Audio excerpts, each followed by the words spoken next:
Coucou les beautiful, j'espère que vous allez bien. Aujourd'hui on va parler de quelque chose que j'aurais bien aimé savoir quand j'ai commencé à être au naturel, puisque je vais vous livrer quelques petits secrets, quelques petites astuces que j'aurais aimé connaître lorsque j'ai fait ma transition à la cosmétique naturelle. Donc quand j'ai arrêté d'utiliser des produits, des soins, des shampoings synthétiques et chimiques sur mes cheveux et que j'ai commencé à utiliser uniquement les ingrédients qui sont dans le placard de ma cuisine. Alors bien sûr, quand on fait une transition au naturel, on récupère toujours en qualité au niveau des cheveux et au niveau de la peau, mais il y a quand même quelques petites astuces à connaître pour bien réussir sa transition et pour pas être déçu et pour pas abandonner. Et c'est ces secrets-là que j'aimerais vous livrer aujourd'hui.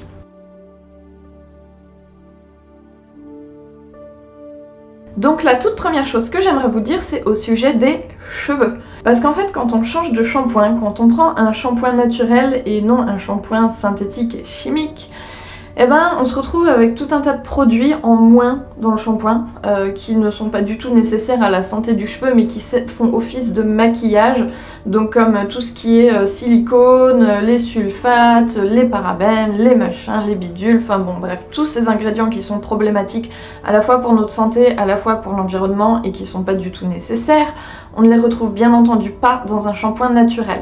Donc moi personnellement je me lave les cheveux avec de la farine de pois chiche et vous pouvez voir que mes cheveux sont très propres. Si vous voulez la recette exacte, j'ai déjà fait une vidéo sur le sujet et je vous ai mis le lien dans la barre d'infos et toutes les recettes que je vais évoquer dans cette vidéo seront listées de toute façon dans la barre d'infos. Donc pour l'instant je suis à la farine de pois chiche, mais au tout début j'étais au shampoing aux œufs. Comme il n'y a pas tous ces trucs synthétiques dont personne n'a besoin, en fait les cheveux vont se détoxifier. Et c'est cette phase de détox qui peut être problématique puisque moi ça a duré 3-4 semaines, à peu près un petit mois.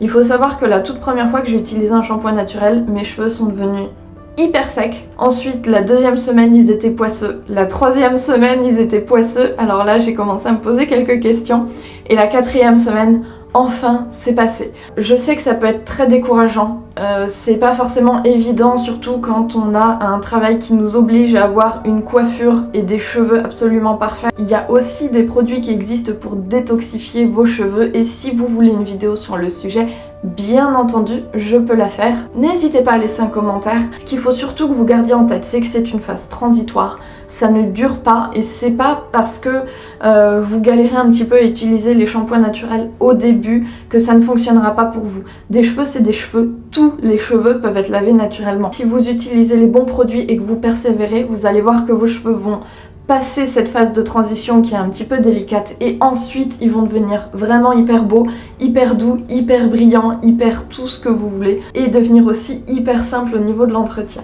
Le deuxième truc à savoir, c'est que parfois quand on change de manière de prendre soin de ses cheveux et quand on passe à des produits qui sont 100% naturels, et ben à ce moment là les cheveux peuvent changer de nature. Avant j'avais des petites ondulations sur mes cheveux, maintenant mes cheveux sont devenus complètement lisses comme vous pouvez le voir et non je n'utilise pas de fer à lisser, ils sont lisses comme ça naturellement. En fait la raison c'est super simple, c'est quand on apporte exactement ce qu'il faut aux cheveux, ils retrouvent sa première nature et ils retrouvent sa beauté dans sa première nature. Un autre problème concerne cette fois-ci la peau. Ça c'est une remarque qui revient très souvent notamment dans les commentaires et qui malheureusement porte un grave préjudice à l'huile de coco. C'est le fait que quand on met de l'huile sur un bouton par exemple, et ben le bouton grossit, ou alors quand on met de l'huile sur une peau qui n'a pas forcément de boutons, et bien il y a des boutons qui apparaissent. Le fait est que tous les produits synthétiques, quels qu'ils soient, peu importe la qualité, ont tendance à maquiller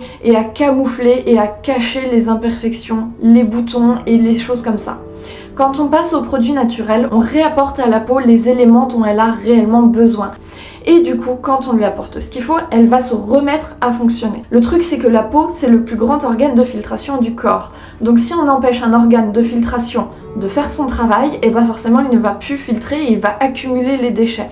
Quand on va passer au naturel, quand on va commencer à mettre des bons produits, notamment des huiles, souvent on commence par l'huile de coco parce que c'est une des plus agréables à utiliser, la peau va se remettre à fonctionner et tous les déchets vont commencer à s'évacuer. Encore une fois, c'est comme pour les cheveux, je sais que c'est pas une période de transition qui est agréable à vivre, mais il est parfaitement normal que vous ayez des boutons provisoires. vraiment provisoire. Il faut surtout pas paniquer. C'est normal. Essayez d'adapter votre alimentation et de faire un check au niveau de votre alimentation. J'ai fait toute une vidéo sur le sujet, même si elle date de longtemps, elle est encore 100% d'actualité. Dites-vous bien qu'une fois cette période de transition passée, votre peau va retrouver son éclat. Et ça, c'est un autre point que j'aimerais soulever, ce sera notre point numéro 4.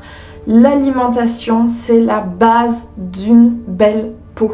La plupart des déchets que vous ingérez va être évacué par votre peau sous forme de trop gras, sous forme de boutons, sous forme d'imperfections, sous forme de rougeurs. Et à partir du moment où vous cherchez à vraiment nettoyer votre alimentation et à avoir une alimentation qui est la plus naturelle et la plus clean possible, j'entends par là avec des fruits et des légumes frais en quantité. Si vous achetez des produits transformés, lisez systématiquement les étiquettes. Ça permet surtout d'éviter au maximum des produits qui n'ont rien à faire dans notre consommation. Par exemple, tous les produits qui sont quelque chose, il faut s'en méfier. Vous pouvez aussi utiliser des applications comme Yuka par exemple qui va vous permettre de savoir s'il y a des ingrédients qui sont problématiques, ce genre de choses. Donc en fait, pour avoir une belle peau, le changement doit être global. C'est pas uniquement utiliser des soins naturels, ça c'est une très bonne chose et c'est un très bon départ, mais disons que l'alimentation doit suivre aussi parce que c'est un ensemble et c'est vraiment tout ça qui va faire la qualité de votre peau et aussi de vos cheveux. Dans le même genre, au niveau des cheveux, c'est pareil que pour les boutons et la peau, il est possible et même probable que vous ayez des cheveux méga secs, que vous ayez des fourches qui apparaissent alors que vous n'en aviez pas avant, etc. On arrête le maquillage et les cheveux retrouvent leur état d'origine. Donc je sais, c'est pas confortable. Si vous avez des fourches, il faut tout de suite vous en occuper et pas attendre qu'elles remontent et les couper. Donc si vous voulez une bonne méthode pour couper vos cheveux vous-même, c'est pareil, il y a déjà une vidéo sur le sujet.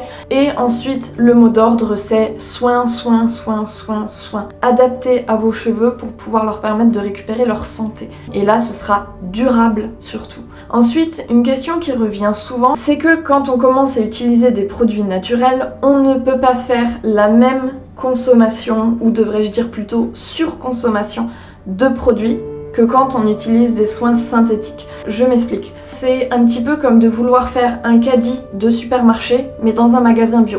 Ça va vous coûter une fortune et en plus vous n'allez pas trouver tout ce que vous voulez. C'est pas comme ça que ça marche. Pour les produits naturels, c'est pareil. Vouloir refaire cette surconsommation de produits, ça ne fonctionne pas, ce n'est pas possible.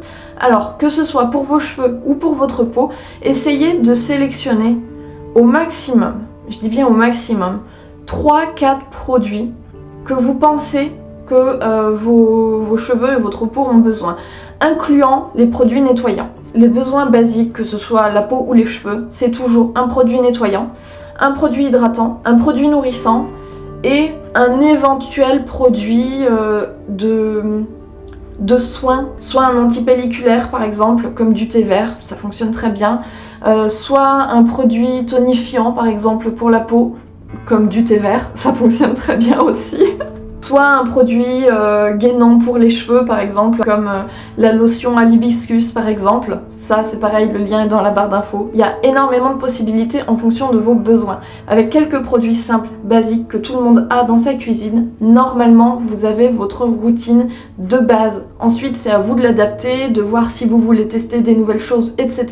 Mais ce n'est pas une obligation. Il n'y a pas besoin de chercher trop loin. Et ça m'amène aussi à un autre sujet, c'est par où commencer. Par où commencer, ça c'est une grande question. Alors moi j'ai commencé par les œufs pour me laver les cheveux et le jus d'oignon pour faire pousser les cheveux plus vite. Je sais, c'est bizarre, mais je vous jure, c'est terriblement efficace.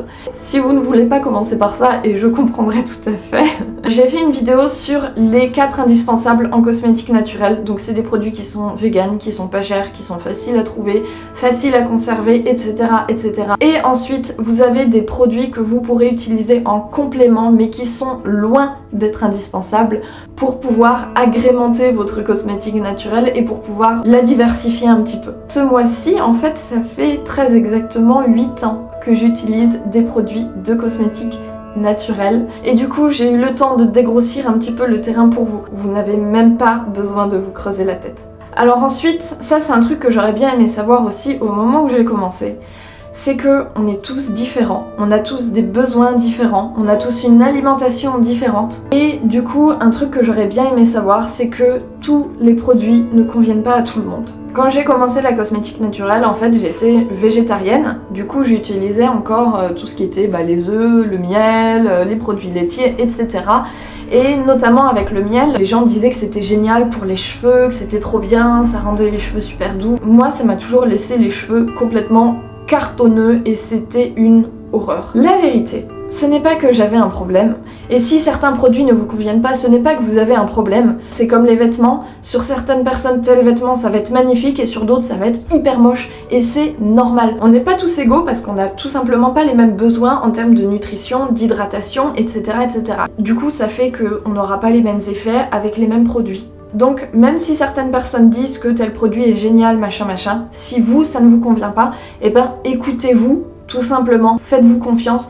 Le meilleur juge pour savoir si un produit vous convient ou non, c'est vous, c'est votre peau, c'est vos cheveux, c'est votre ressenti, donc c'est à vous de décider. Un autre point qui revient souvent aussi, c'est au sujet des huiles essentielles.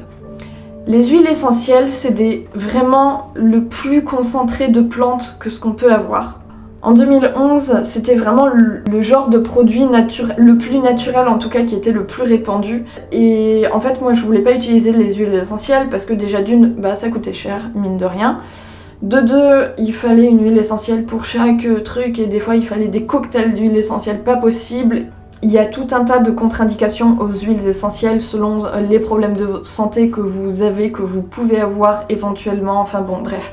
C'est très compliqué et en fait pour moi ça c'était plus de l'ordre du médical que de l'ordre de la cosmétique. Bref, le fait est que les huiles essentielles ne sont pas obligatoires en cosmétique naturelle.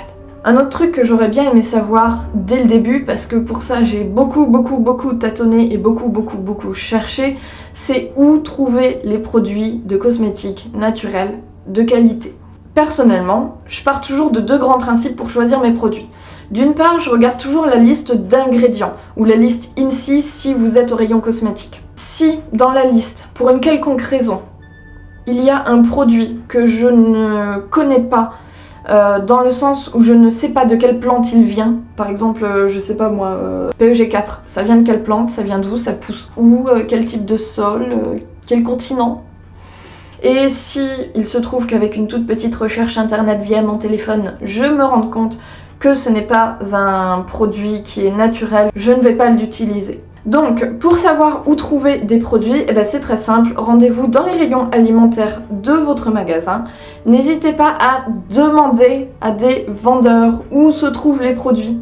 Et vraiment s'il y a des produits que vous ne trouvez pas en magasin physique, dans ce cas là il faut se rabattre sur internet. Je sais bien que tout le monde n'aime pas commander sur internet, mais il n'empêche que sur internet on trouve de tout. Voilà, c'est tout pour cette vidéo. J'ai un peu perdu le fil mais je crois qu'on a fait 10 chapitres sur la cosmétique naturelle et sur ce que j'aurais bien aimé savoir avant de commencer pour éviter les mauvaises surprises et surtout pour bien gérer sa transition au naturel, parce que comme vous pouvez le voir après, on se retrouve avec une belle peau.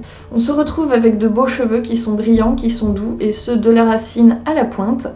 En plus, il y a tellement de produits possibles et imaginables qu'il y a forcément dans le tas une routine qui va vous correspondre à vous, qui va vous faire des économies d'argent, de temps, qui va vous simplifier la vie. Moi je suis en France mais je sais que vous me regardez aussi depuis les dom-toms, depuis le Maghreb et l'Afrique, depuis le Canada, depuis la Belgique bien entendu et la France. Et depuis d'autres endroits du monde. Enfin bref, vous me suivez depuis le monde entier et ça c'est carrément cool. Et quelle que soit votre région du monde, j'aimerais que vous puissiez trouver une routine qui vous corresponde, qui corresponde à vos besoins, qui corresponde aux produits que vous avez chez vous, dans votre pays, dans votre climat, dans votre continent, dans votre budget. Si à la suite de cette vidéo vous avez encore des questions, n'hésitez pas à laisser un commentaire. Si vous voulez une vidéo sur des produits qui peuvent détoxifier vos cheveux et les rendre beaux, doux et brillants, n'hésitez pas à me le dire. À ce moment là j'essaierai de la faire relativement rapidement et voilà.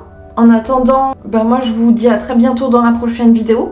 Je vous souhaite une bonne transition au naturel et bien entendu prenez soin de vous.